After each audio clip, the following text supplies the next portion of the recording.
On dit qu'à l'âge où les petits garçons aspirent à être pompiers ou pilotes de chasse, les petites filles rêvent de devenir danseuses étoiles. La danse classique est, on le sait, une discipline qui exige courage et persévérance. Mais, que se passe-t-il lorsque la tâche devient insurmontable, que la pression est telle qu'il faille chercher dans l'usage de substances illégales d'éphémères réconforts? Tracy Jo Shine a grandi à Houston, au Texas. Bonne élève, elle est scout et elle fait du sport. Mais son véritable centre d'intérêt, sa passion, c'est la danse.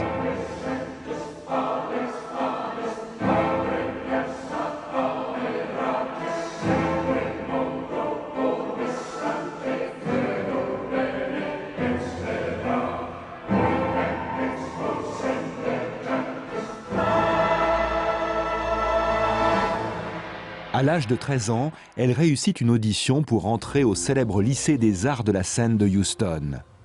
Son rêve devient réalité. Pendant qu'elle est à l'école, Tracy Jo commence à prendre de la drogue. C'est là qu'elle a commencé à avoir des problèmes. Elle s'est mise à fréquenter les mauvaises personnes et à prendre de la drogue. Et à cette époque-là, je ne savais pas quoi faire. Elle commence à sécher les cours et ses notes chutent. Elle entame une relation amoureuse avec un homme de 31 ans, Michael Neal, qui sort tout juste de prison. La première fois qu'elle me l'a présenté, il m'a semblé plutôt poli et gentil. Tracy Jo finit par abandonner son rêve de devenir danseuse et quitte l'école. À l'âge de 18 ans, elle emménage avec son petit ami Michael chez la mère de ce dernier. La mère de Tracy Jo ne sait pas comment réagir. Tracy n'était plus la même depuis qu'elle se droguait. Elle était devenue quelqu'un d'autre, contrôlée par la drogue. Et je priais sans cesse pour qu'elle s'en sorte, et pour que nous puissions nous retrouver et recommencer à vivre comme avant. Michael Neal a récemment été impliqué dans une fusillade en voiture, exécutée pour des motifs racistes. L'inspecteur Marcel Dion se rend à son domicile pour l'interroger. Neal est absent, mais Tracy Jo est là. Depuis quand le connaissez-vous? Tracy venait de prendre une dose. La seringue était encore sur le canapé. Il était impossible de comprendre un mot de ce qu'elle disait.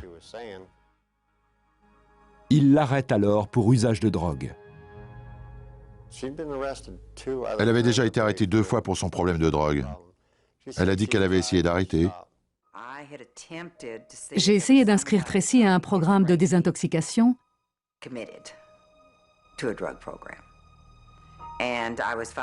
Mais il y avait des listes d'attente partout et je ne pouvais rien faire de plus car ce n'était plus une enfant. La carrière de la jeune fille s'est brisée aussi vite qu'elle avait commencé. Alors qu'un avenir prometteur s'ouvrait devant elle, le piège de la drogue l'a anéantie et l'influence néfaste de Michael Neal, son compagnon, la brise encore davantage. Mais tandis qu'une dernière chance semble s'offrir à elle pour s'épargner une peine de prison, Tracy Jo Shine va commettre l'irréparable. Au poste de police, Tracy Jo propose un marché. Elle dit que c'est son petit ami Michael qui est responsable de la fusillade. Elle accepte de témoigner contre lui à condition d'obtenir une peine plus légère. L'inspecteur Dion accepte le marché. Tôt le lendemain matin, Michael Neal se rend au poste de police et paie la caution de Tracy Jo. Plus personne ne reverra jamais la jeune fille. Personne n'avait eu de ses nouvelles. Alors on a commencé à appeler ses amis et tous les gens avec qui elle avait été en contact. Mais personne ne l'avait revue. Marcel Dion découvre que Michael Neal est membre de la Fraternité Aryenne, un groupe violent qui prône la suprématie de la race blanche. Ceci explique l'implication présumée de Neal dans la fusillade qui a eu lieu dans un quartier noir. Le lendemain du jour où Tracy Jo est relâchée, elle rend visite à sa mère pour lui emprunter de l'argent. Elle a toujours gardé le contact avec sa mère et son frère. Mais cette visite sera la dernière. Tracy Jo a tout bonnement disparu. Quelque chose n'allait pas. J'ai senti qu'il y avait un problème. Virginia contacte alors Michael Neal, le petit ami de Tracy Jo. J'ai appelé chez lui pour savoir où était Tracy, parce que je n'avais plus de nouvelles depuis des semaines. Il m'a dit qu'elle n'était plus là. Michael Neal se montrant peu bavard, Virginia n'a pas d'autre choix que de signaler la disparition de sa fille. L'inspecteur Marcel Dionne suspecte immédiatement un meurtre. Quelques semaines plus tard, Dionne reçoit un coup de téléphone anonyme. Je voudrais signaler un meurtre. Elle m'a parlé d'une fille qui aurait été tuée par son petit ami et dont il aurait fourré le corps dans un frigo avant de l'emmener dans un garage. La personne finit par révéler l'identité de la fille assassinée. Il s'agit de Tracy Jo Shine.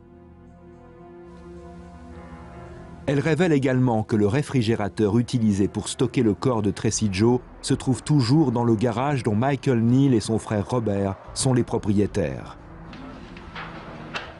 Armés d'un mandat de perquisition, les inspecteurs se rendent au garage pour fouiller le réfrigérateur, mais découvrent qu'il a été récemment nettoyé à l'eau de Javel.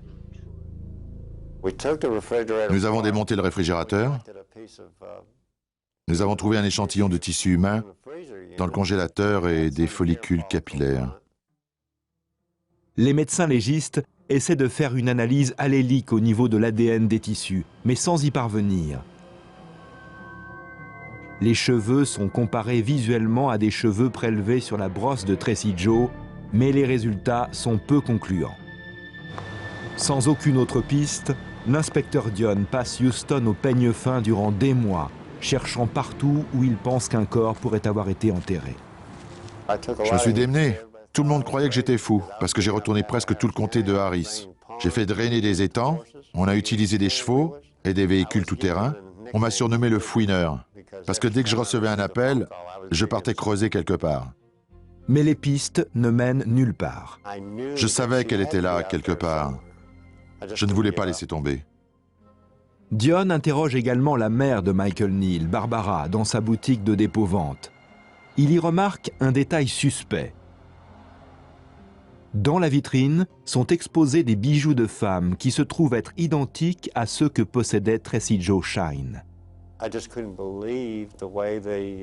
Je n'arrivais pas à croire qu'ils aient pris les bijoux de Tracy Jo pour les mettre dans leur vitrine et les vendre en toute légalité. Barbara McAllister dit à la police que quand Tracy Jo a quitté sa maison, elle a simplement pris les bijoux que celle-ci avait laissés derrière elle pour les vendre.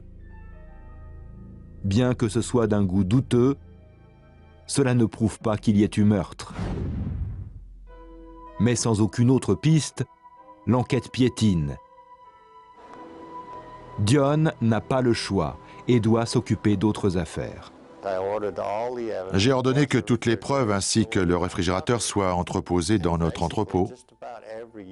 Et chaque année, presque à la même date, il m'appelait pour se débarrasser du réfrigérateur et je répondais « Non, l'affaire n'est pas classée, je travaille encore dessus. » Tracy Jo a disparu peu après avoir échangé sa liberté contre la dénonciation de son petit ami.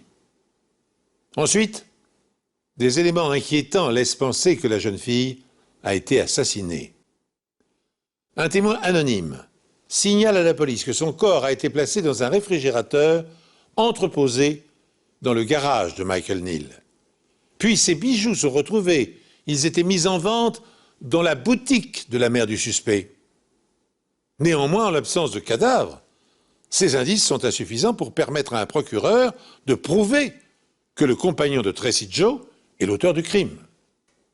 Un événement va soudain précipiter les choses. Membre d'un groupuscule néo-nazi, Michael Neal est accusé d'avoir participé à une nouvelle fusillade. Il est arrêté et condamné à purger une peine de prison à vie. Son frère Robert est mis lui aussi sous les verrous, inculpé pour sa part de trafic de méthamphétamine. Pour autant, les deux hommes nient toute implication dans le meurtre de la jeune danseuse. Quelque temps plus tard, Michael Neal est arrêté pour une autre fusillade et est condamné à une peine de prison à vie. Son frère, Robert Neal, est inculpé pour trafic de méthamphétamine et est également envoyé en prison.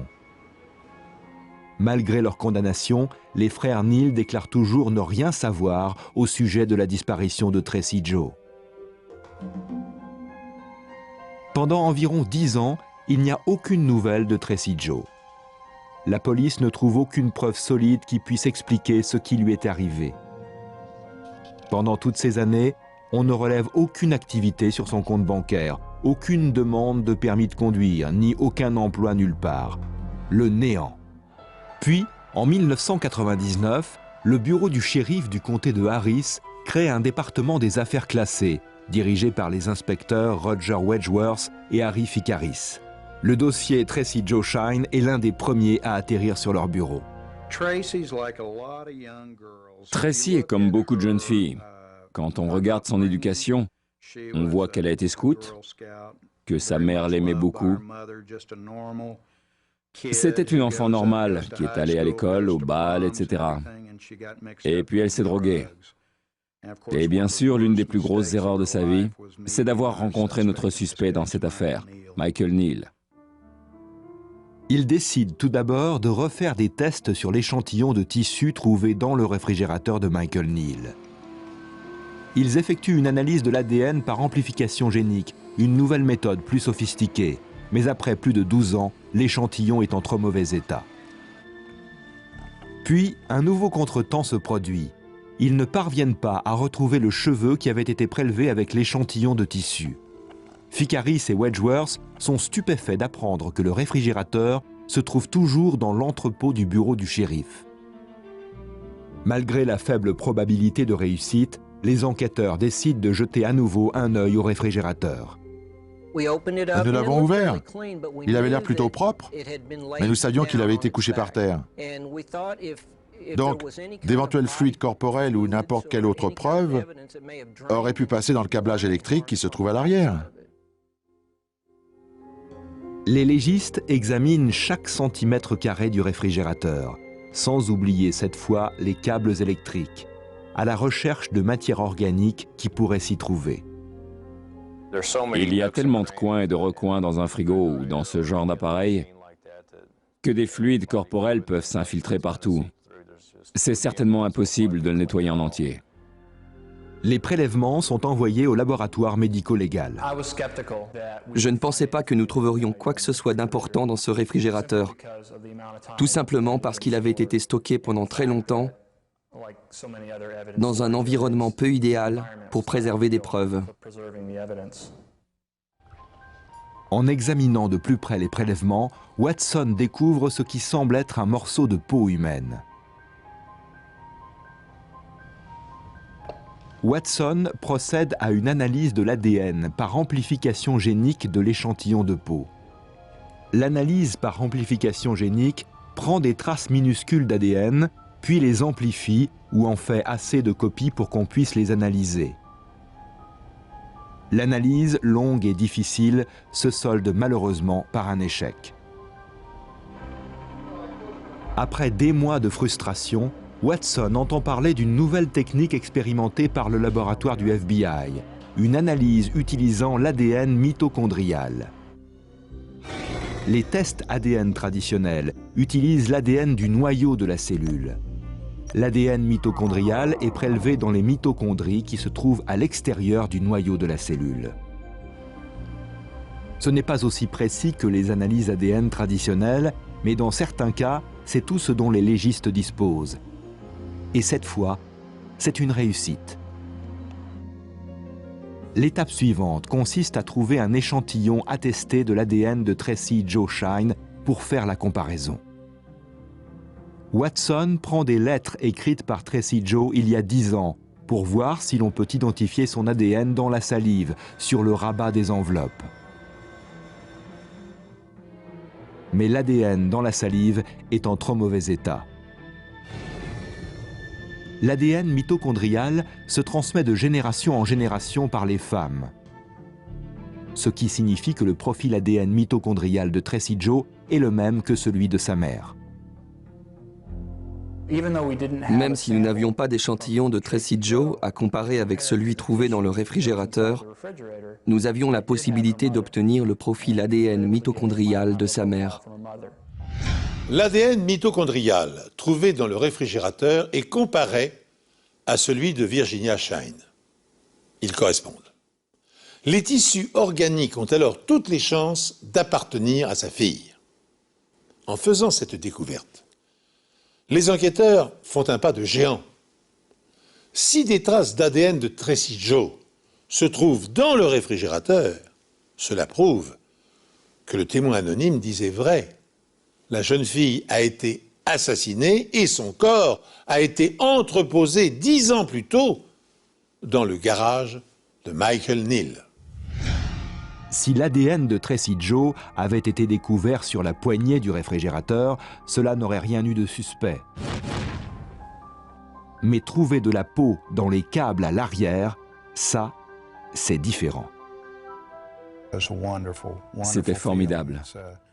Formidable de sentir que tout ce travail menait enfin à quelque chose. Mais malgré ça, nous savions que ce type ne se mettrait jamais à table, qu'il n'avouerait jamais. Après cette découverte, Michael Neal est inculpé de meurtre. Son frère Robert, espérant être relâché plus tôt de prison, propose de faire un marché. Après toutes ces années passées en prison, il a dû finir par comprendre qu'il ne sortirait jamais à moins de faire quelque chose.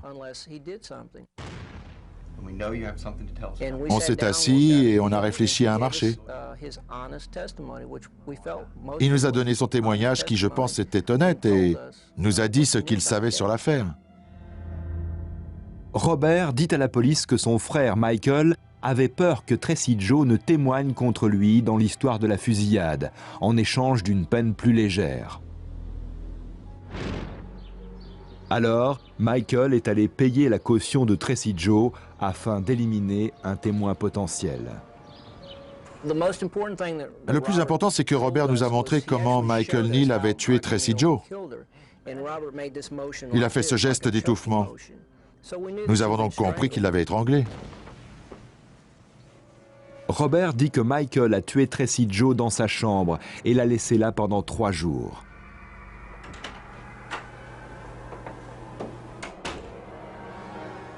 L'odeur de décomposition a poussé la mère de Michael à jeter un œil dans la chambre du couple où elle a découvert le corps. Elle entre dans la chambre et elle voit qu'elle devient violette.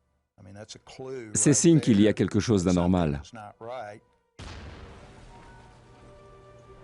La mère de Michael Neal n'a jamais averti la police de la mort de Tracy Jo. Robert dit qu'après avoir déplacé le corps, sa mère et sa sœur ont nettoyé la chambre et fait brûler de l'encens pour faire partir l'odeur. Robert reconnaît avoir aidé Michael à transporter le réfrigérateur contenant le corps jusqu'au garage qu'il possédait. Robert a dit qu'il n'avait jamais vu le corps. Il a dit que son frère lui avait juste demandé de l'aider à déplacer le réfrigérateur, sans lui donner d'explication. Il n'a pas posé de questions. Il a dit qu'il se doutait que Tracy Jo Shine était à l'intérieur, mais qu'il ne l'y avait jamais vue. Jamais. Robert dit qu'il est resté assis dehors pendant que Michael mettait le corps dans un bidon de 200 litres. Personne ne sait où Michael a emporté ce bidon. Mais ce dont Michael ne se doute pas, c'est que des tissus invisibles à l'œil nu vont provoquer sa chute 12 ans plus tard. Michael a commis un tas d'erreurs dès le début, en laissant le corps là, et en permettant à sa mère de découvrir la mort de Tracy. Le fait de ne pas s'être débarrassé du corps nous a permis de découvrir des preuves dans le réfrigérateur. La science ne cesse de progresser et nous avons pu développer des techniques permettant d'analyser des échantillons de plus en plus petits et de les comparer. Sa plus grosse erreur a donc été de croire qu'il pourrait s'en tirer facilement. Bien que les procureurs n'aient aucun corps, Michael Neal est condamné pour le meurtre de Tracy Jo Shine à une peine additionnelle de 45 ans de prison.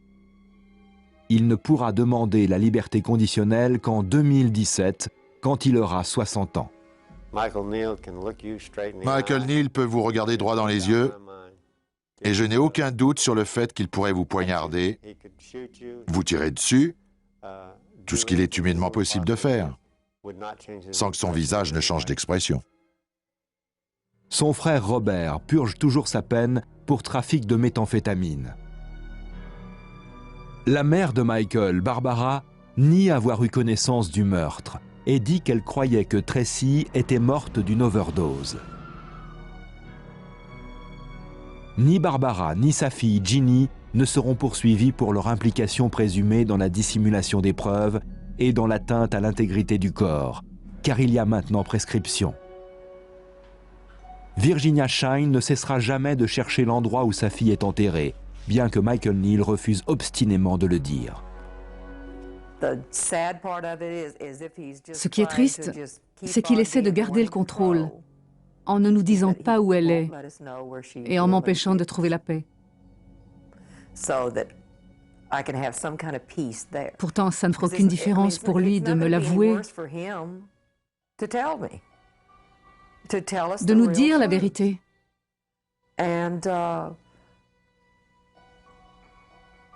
Et c'est pourquoi je ne pourrai jamais lui pardonner. L'entêtement de Marcel Dionne à garder le réfrigérateur pendant toutes ces années a permis de fournir la preuve médico-légale cruciale qu'il fallait pour obtenir une condamnation.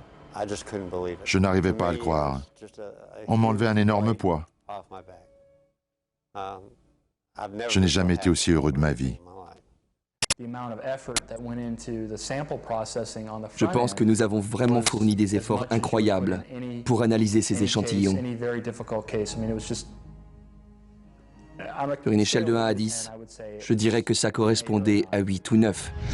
En dépit des preuves indirectes qui l'accablent, Michael Neal a toujours refusé d'avouer être l'auteur du meurtre de Tracy Jo Shine et par conséquent, il n'a pas révélé l'endroit où il avait caché son cadavre. Si on se réfère aux confessions à peine voilées de son frère, le corps aurait été démembré et les morceaux auraient été dilués dans un bidon d'acide.